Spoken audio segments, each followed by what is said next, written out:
কি এটা? আগে চুজ করো না।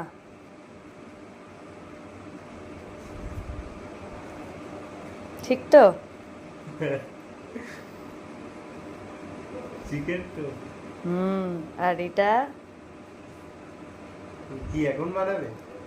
হ্যাঁ। বাদাম। চিকেন রোল বানানোর জন্য প্রথমেই চিকেনটাকে ম্যারিনেট করে নিয়েছিলাম আদা রসুন বাটা, হলুদ গুঁড়ো, লঙ্কা গুঁড়ো আর ধনে গুঁড়ো দিয়ে।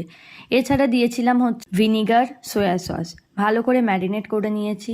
অন্যদিকে ময়দাটাকে ভালো করে মেখে রেখেছিলাম 10 মিনিটের জন্য।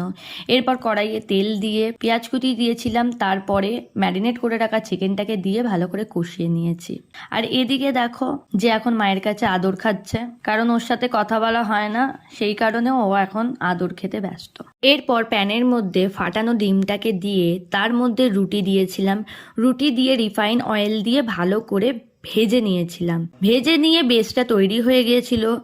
এরপর এর উপরে তৈরি করে রাখা চিকেন, শসা কুচি, পেঁয়াজ কুচি, গোলমরিচ গুঁড়ো, লঙ্কা কুচি আর টমেটো সস দিয়ে ভালো করে সাজিয়ে নিয়ে টাইট করে রোল করে নিয়েছিলাম। অর্থ খেয়ে বললো খুবই ভালো হয়েছে, তোমরাও অবশ্যই ট্রাই করতে পারো। ট্রাই করলে অবশ্যই কমেন্টে জানিও। টাটা, দেখা হচ্ছে নেক্সট ব্লগে।